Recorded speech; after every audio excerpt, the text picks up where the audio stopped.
엄마, 오늘 급한 일이 생겨서 수민이 좀 봐주세요. 또다시 울리는 전화벨 소리에 저는 한숨을 쉬었습니다. 벌써 이번 주만 네 번째입니다.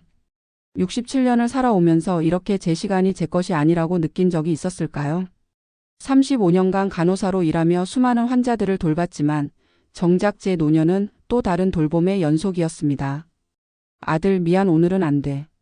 수화기 너머로 들려오는 며느리의 당황한 목소리. 아마 이런 대답은 처음 들어봤을 것입니다. 저 역시 이런 말을 해본 적이 없으니까요. 하지만 오늘은 달랐습니다. 거울 속 제 모습이 낯설게 느껴질 정도로 지쳐있는 저를 보며 문득 깨달았습니다. 저는 언제까지 누군가의 엄마, 누군가의 할머니로만 살아야 하는 걸까요? 박미자라는 한 사람으로서의 제 인생은 어디에 있는 걸까요? 본격적으로 제 이야기를 하기 전에 구독과 좋아요 부탁드립니다. 첫 손주 민준이가 태어났을 때의 기쁨을 지금도 기억합니다. 새로운 생명 앞에서 느꼈던 그 벅찬 감정, 아들과 며느리를 도와주고 싶다는 마음이 진심이었습니다. 하지만 언제부터인가 도움은 의무가 되었고 감사는 당연함으로 바뀌어 갔습니다. 엄마, 회사 회식이 있어서 늦을 것 같아요. 민준이 좀 봐주세요. 엄마, 병원에 가야 해서요. 수민이 맡겨도 될까요? 처음엔 기꺼이 했습니다.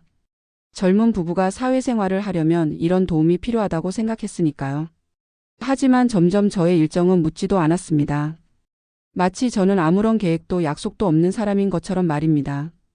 둘째 수민이가 태어나면서 상황은 더 심각해졌습니다.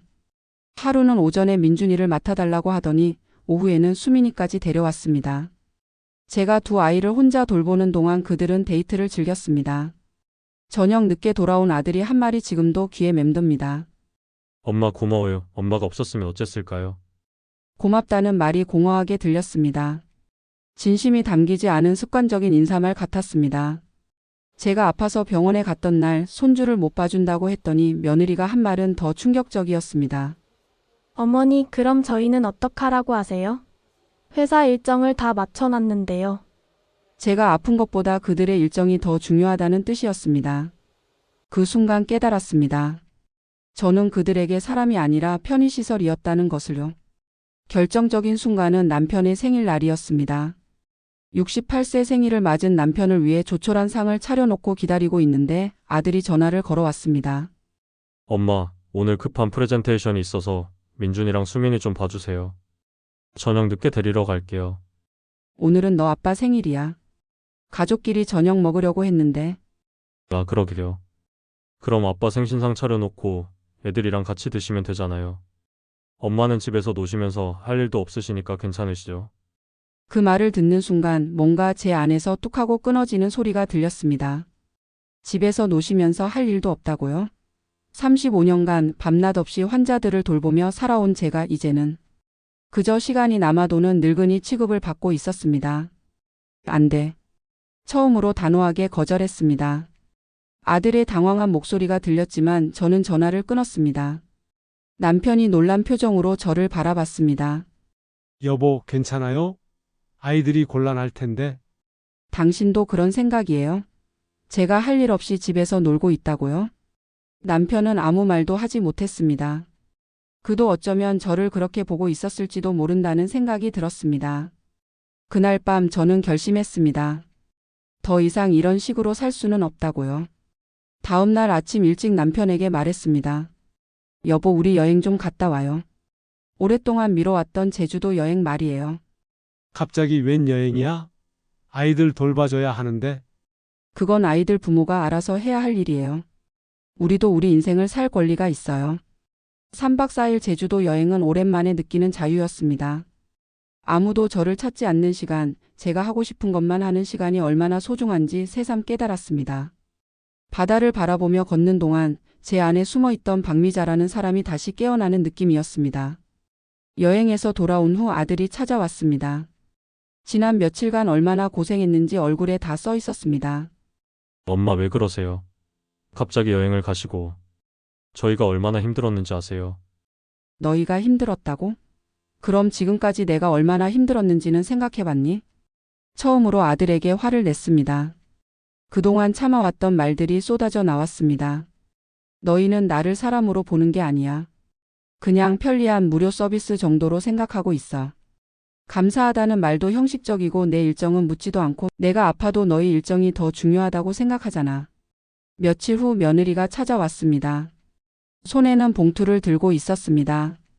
어머니, 그동안 고생 많으셨어요. 이거 용돈이에요.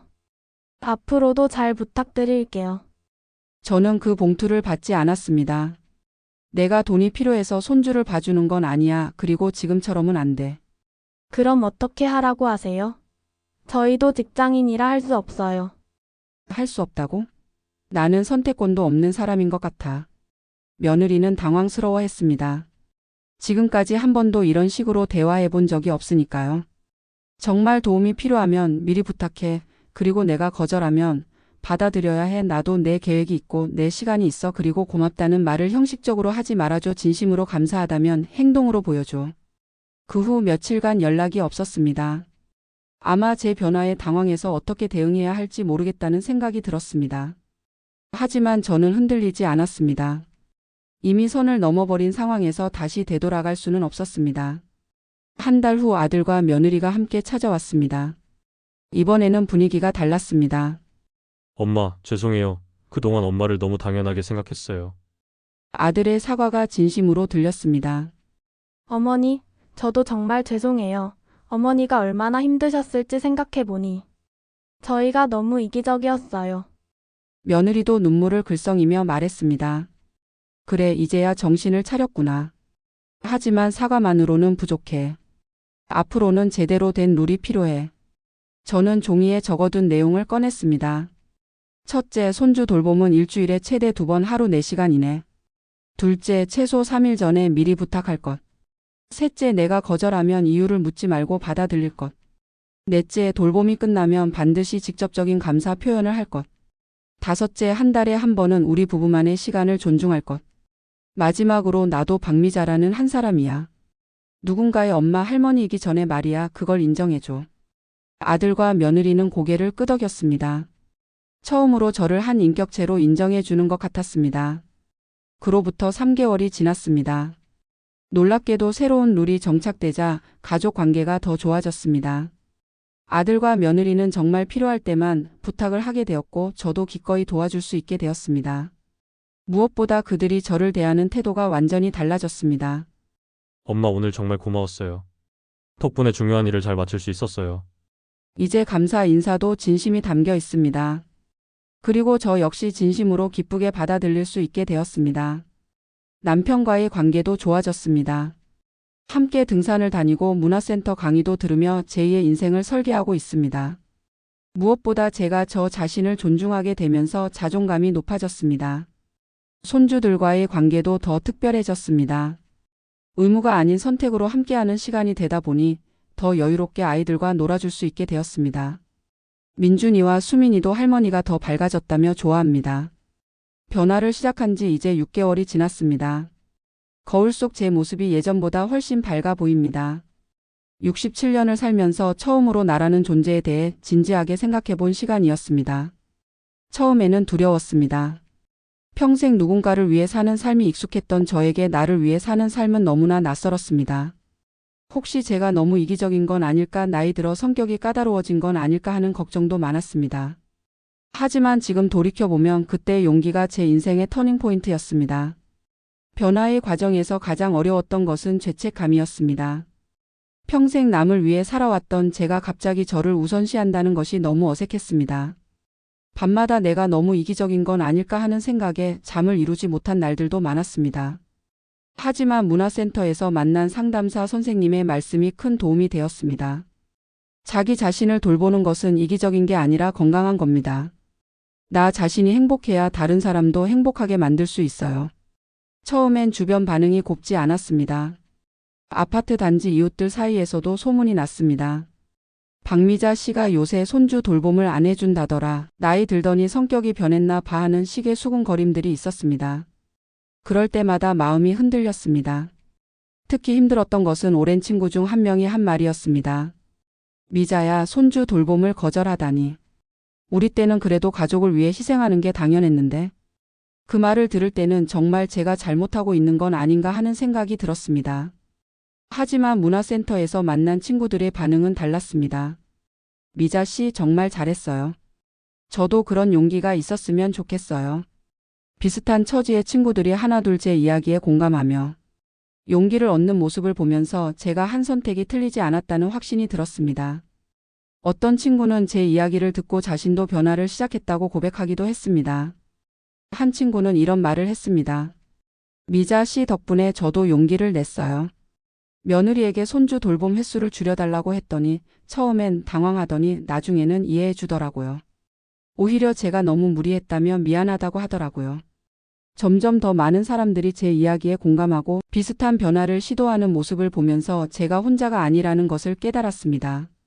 가장 큰 변화는 손주들과의 관계였습니다. 예전에는 항상 피곤하고 짜증스러운 상태에서 아이들을 돌봤습니다. 하루 종일 두 아이를 혼자 돌보다 보면 에너지가 바닥나고 아이들에게도 자연스럽게 짜증을 내게 되었습니다. 그런 제 모습이 싫었지만 어쩔 수 없었습니다. 할머니, 왜 항상 피곤해 보여요? 어느 날 민준이가 한 말이었습니다. 그 말을 들을 때 얼마나 마음이 아팠는지 모릅니다. 아이들에게조차 피곤한 할머니로 기억되고 있었던 것입니다. 하지만 이제는 다릅니다. 일주일에 2번 하루 4시간씩만 돌보다 보니 아이들과 보내는 시간이 훨씬 질 높아졌습니다. 여유가 생기니 민준이의 장난도 귀엽게 보이고 수민이의 떼쓰는 모습도 한결 여유롭게 받아줄 수 있게 되었습니다. 할머니, 요즘 더 재미있어졌어요. 민준이가 한 말입니다. 아이들도 변화를 느끼고 있었습니다. 예전에는 할머니 집에 오는 것을 의무처럼 여겼다면 이제는 진짜 할머니를 만나러 오는 것 같다고 했습니다. 그 말을 들을 때 얼마나 뿌듯했는지 모릅니다. 수민이는 이런 말도 했습니다. 할머니, 이제 웃음이 더 많아졌어요. 예전에는 할머니가 우울해 보였는데 지금은 정말 행복해 보여요. 아이들의 순수한 관찰력에 놀랐습니다. 저 자신도 모르게 아이들에게 부정적인 에너지를 전달하고 있었던 것입니다. 이제는 정말 즐겁게 아이들과 시간을 보낼 수 있게 되었습니다. 남편과의 관계도 완전히 달라졌습니다. 결혼한 지 43년 만에 처음으로 신혼 때 같은 설렘을 느끼고 있습니다. 손주 돌봄에 지쳐서 남편에게도 자주 짜증을 냈는데 이제는 서로를 더 따뜻하게 대하게 되었습니다. 여보, 이번 생에 처음으로 당신이 나를 위해 용기를 낸 모습을 봤어요. 남편이 한 말입니다. 그동안 남편도 제가 변화하기를 바랐지만 먼저 말을 꺼내지 못했다고 했습니다. 자칫 가족 간의 갈등이 더 커질까 봐서였다고 합니다. 사실 나도 당신이 너무 무리하는 것 같아서 걱정했어요. 하지만 먼저 말하기가 어려웠어요. 당신이 용기를 내줘서 고마워요. 지금 우리는 매주 한 번씩 데이트를 합니다. 67세, 70세의 데이트라니 주변에서는 신기해하지만 우리에게는 너무나 소중한 시간입니다. 지난주에는 한강공원을 산책하며 젊은 시절 이야기를 나누었고 이번 주에는 연극 관람을 계획하고 있습니다. 여보, 이런 시간을 가져본 지가 언제인지 모르겠어요. 손주들이 태어난 후로는 처음인 것 같아요. 정말 그랬습니다. 손주들이 태어난 후 지난 5년간 저희 부부만의 시간은 거의 없었습니다. 이제야 부부로서의 관계를 회복하고 있습니다.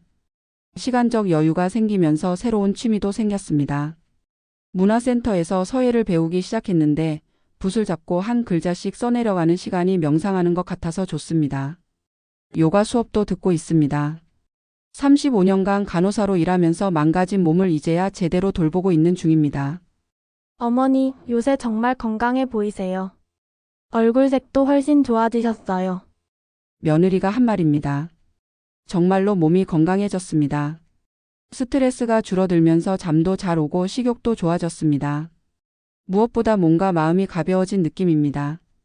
독서 모임에도 참여하게 되었습니다.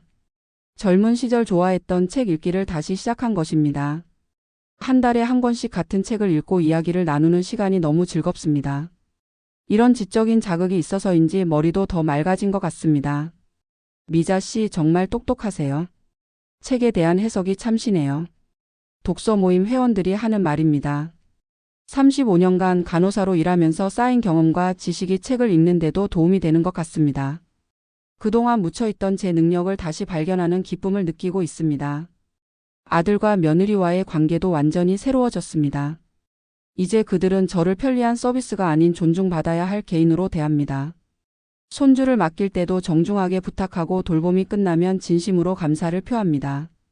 며느리는 이제 저에게 생활 고민도 털어놓습니다. 예전에는 그런 개인적인 이야기를 나누지 않았는데 관계가 수평적으로 변하면서 진짜 가족 같은 느낌이 듭니다. 어머니, 요새 회사에서 승진 기회가 생겼는데 고민이에요. 아이들 때문에 야근이나 출장이 어려울 것 같아서요. 이런 이야기를 편안하게 나누게 되었습니다. 그리고 저도 진심으로 조언해 줄 수 있게 되었습니다. 그럴 때는 미리 말해줘. 정말 중요한 일이면 내가 도울 수 있어. 하지만 미리 계획을 세워야 해. 어머니, 정말 죄송했어요. 그리고 고마워요. 어머니가 용기를 내두신 덕분에 저희도 부모로서 더 성장할 수 있었어요. 며느리가 최근에 한 말입니다. 그들도 저의 변화를 통해 많은 것을 깨달았다고 합니다. 아이를 키우는 것은 부모의 책임이고 조부모의 도움은 감사해야 할 선물이라는 것을 말입니다. 아들도 변했습니다. 엄마 그동안 정말 죄송했어요. 엄마도 엄마만의 인생이 있다는 걸 몰랐어요. 물론 아직도 곱지 않은 시선들이 있습니다. 요새 노인들이 너무 이기적이다. 우리 때는 그래도 가족을 위해 희생하는 게 당연했는데. 하는 말들을 들을 때가 있습니다. 하지만 이제는 그런 말들에 흔들리지 않습니다. 희생과 봉사는 다른 거예요. 봉사는 제 의지로 하는 거지만 희생은 강요당하는 거거든요. 당당하게 제 생각을 말할 수 있게 되었습니다. 그리고 제 이야기를 듣고 용기를 얻는 사람들이 생겨나면서 혼자가 아니라는 느낌도 듭니다. 어느 날 마트에서 만난 아는 분이 이런 말씀을 하셨습니다. 미자 씨 이야기를 듣고 저도 용기를 냈어요. 손주 돌봄을 주 3회에서 2회로 줄였더니 오히려 며느리가 고마워하더라고요. 질 좋은 돌봄을 받을 수 있다면서요. 사회적 편견이 생각보다 강하다는 것도 알게 되었습니다. 노년층, 특히 여성들은 자기 자신보다는 가족을 위해 희생해야 한다는 고정관념이 뿌리 깊게 박혀 있습니다. 하지만 시대가 변했습니다. 평균 수명도 늘어났고 건강한 노년기도 길어졌습니다. 이제는 노년도 자신만의 꿈과 계획을 가질 수 있는 시대입니다. 67년을 살면서 깨달은 것이 있습니다. 가족을 위한 희생이 미덕이라고 배우며 살아왔지만 진정한 가족 사랑은 무조건적인 희생이 아니라 서로에 대한 존중에서 시작된다는 것입니다. 제가 저를 소중히 여겨야 다른 사람들도 저를 소중하게 여긴다는 것을 깨달았습니다. 노년이 끝이 아니라 새로운 시작이 될 수 있다는 것도 알았습니다. 나이가 들어도 자신의 삶을 선택할 권리가 있고 꿈을 꿀 권리가 있습니다. 경계를 세우는 것이 가족을 위한 진정한 사랑이라는 것도 깨달았습니다. 엄마, 제가 너무 당연하게 생각했던 것 같아요. 엄마도 엄마의 인생이 있는데 말이에요. 아들이 한 말입니다. 이제 가족들도 저를 한계인으로 인정해주기 시작했습니다. 이것이 가장 큰 변화이자 성과라고 생각합니다. 제 이야기가 알려지면서 비슷한 처지의 분들이 조언을 구하러 오시는 일이 많아졌습니다. 대부분 손주 돌봄 때문에 고민하시는 분들입니다. 미자 씨, 저도 변화하고 싶은데 용기가 안 나요. 가족들이 어떻게 생각할지. 이런 고민을 털어놓으시는 분들께 제가 항상 하는 말이 있습니다. 용기는 한 번에 나는 게 아니에요. 작은 것부터 시작하세요. 하루에 1시간이라도 온전히 자신만의 시간을 갖는 것부터요. 실제로 한 분은 제 조언대로 매일 오후 1시간씩 산책하는 시간을 갖기 시작하셨습니다. 처음에는 가족들이 의아해했지만 지금은 자연스럽게 받아들이고 있다고 하십니다. 또 다른 분은 손주 돌봄 시간을 조금씩 줄여나가는 방법을 선택하셨습니다. 갑자기 확 바꾸면 가족들이 놀랄 것 같아서 천천히 하고 있어요. 그래도 변화가 느껴져요. 이런 분들과 함께 작은 모임도 만들었습니다. 당당한 할머니 모임이라고 이름 지었는데 한 달에 한 번씩 만나서 서로의 경험을 나누고 응원합니다. 혼자서는 어려운 변화도 함께라면 가능하다는 것을 실감하고 있습니다. 여보, 다음 달에 여행 어디로 갈까요? 남편이 웃으며 묻습니다. 이제 우리에게는 우리만의 시간이 있습니다. 그리고 그 시간을 지킬 수 있는 용기도 생겼습니다. 올해 안에 유럽 여행을 가보고 싶습니다. 35년간 간호사로 일하면서 모은 돈을 이제 저를 위해 써보고 싶습니다. 파리의 루브르 박물관도 가보고 이탈리아의 작은 마을들도 돌아보고 싶어요. 젊은 시절부터 꿈꿔왔던 유럽 여행을 이제야 계획할 수 있게 되었습니다. 손주 돌봄에 얽매여 있을 때는 상상도 할 수 없었던 일입니다. 또한 비슷한 처지의 노년층 여성들을 위한 상담 봉사활동도 계획하고 있습니다. 제가 겪은 변화의 과정을 나누고 서로 응원하는 더 큰 공간을 만들어 보고 싶습니다. 문화센터에서 제안해 주신 인생 이모작 강의에도 참여해 볼 예정입니다. 어머니의 경험이 많은 분들에게 도움이 될 것 같아요. 문화센터 선생님이 하신 말씀입니다. 제 이야기가 다른 분들에게도 용기를 줄 수 있다면 더할 나위 없이 기쁠 것 같습니다. 현재 우리 가족은 새로운 균형점을 찾았습니다. 저는 일주일에 2번 하루 4시간씩 손주들을 돌봅니다. 이 시간만큼은 정말 즐겁게 아이들과 보내고 있습니다. 나머지 시간은 온전히 제 것입니다. 아들과 며느리도 육아 대행 서비스나 놀이방을 이용하는 등 다양한 방법을 찾아가고 있습니다. 처음에는 비용 부담을 걱정했지만 이제는 필요한 투자라고 생각한다고 합니다. 어머니께서 행복하셔야 저희도 행복해요. 그리고 아이들에게도 더 좋은 할머니가 되어주시는 것 같아요. 며느리의 말입니다. 정말로 손주들과의 관계도 더 좋아졌습니다. 의무감이 아닌 사랑으로 돌보다 보니 아이들도 할머니와의 시간을 더 소중하게 여기는 것 같습니다. 가장 놀라운 변화는 건강 상태의 개선입니다. 스트레스성 위염으로 고생했던 것이 많이 좋아졌고 불면증도 사라졌습니다. 정기검진에서도 수치들이 많이 개선되었다고 나왔습니다. 환자분 요새 뭔가 좋은 일이 있으신가요? 얼굴색이 훨씬 밝아지셨어요. 병원 선생님이 하신 말씀입니다. 정말로 몸과 마음이 건강해졌습니다. 자존감도 많이 회복되었습니다. 거울을 볼 때마다 예전에 당당했던 박미자가 돌아온 것 같아서 기쁩니다. 나와 같은 고민을 하고 있는 분들에게 말씀드리고 싶습니다. 당신도 한 사람입니다. 누군가의 엄마 할머니이기 전에 당신 자신입니다.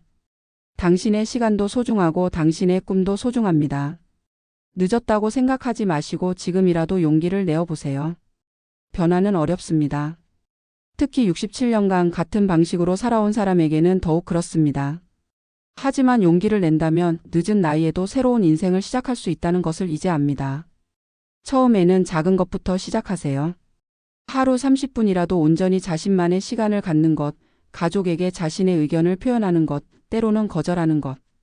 이런 작은 변화들이 모여서 큰 변화를 만들어냅니다. 오늘 그리고 내일의 박미자. 오늘도 아들에게서 전화가 왔습니다. 하지만 이제는 다릅니다. 엄마, 이번 주 토요일 오후에 시간 괜찮으세요? 민준이가 할머니를 보고 싶어 해서요. 물론 엄마가 바쁘시면 다음에. 그래, 토요일 오후는 괜찮아. 우리 민준이 보고 싶었는데 잘 됐네. 이제 저는 의무가 아닌 기쁨으로 손주를 돌봅니다. 그리고 무엇보다 저는 박미자라는 한 사람으로 당당하게 살아갑니다. 변화는 끝이 아니라 시작입니다. 그리고 저의 새로운 시작은 지금부터입니다. 67세의 박미자로서 앞으로도 계속 저답게 살아갈 박미자로서 말입니다. 오늘 밤도 저는 내일의 계획을 세우며 잠자리에 듭니다. 내일 아침에는 요가 수업이 있고 오후에는 독서 모임이 있습니다. 그리고 저녁에는 남편과 함께 산책을 할 예정입니다. 제가 선택한 하루, 제가 만들어가는 인생입니다. 거울 속에 저는 이제 더 이상 지치고 우울한 모습이 아닙니다. 당당하고 밝은 박미자의 모습입니다. 앞으로도 계속 이 모습으로 살아가겠습니다. 길지만 저의 이야기를 들어주셔서 감사합니다. 앞으로 모두가 나 자신으로 당당하게 지내길 바랍니다.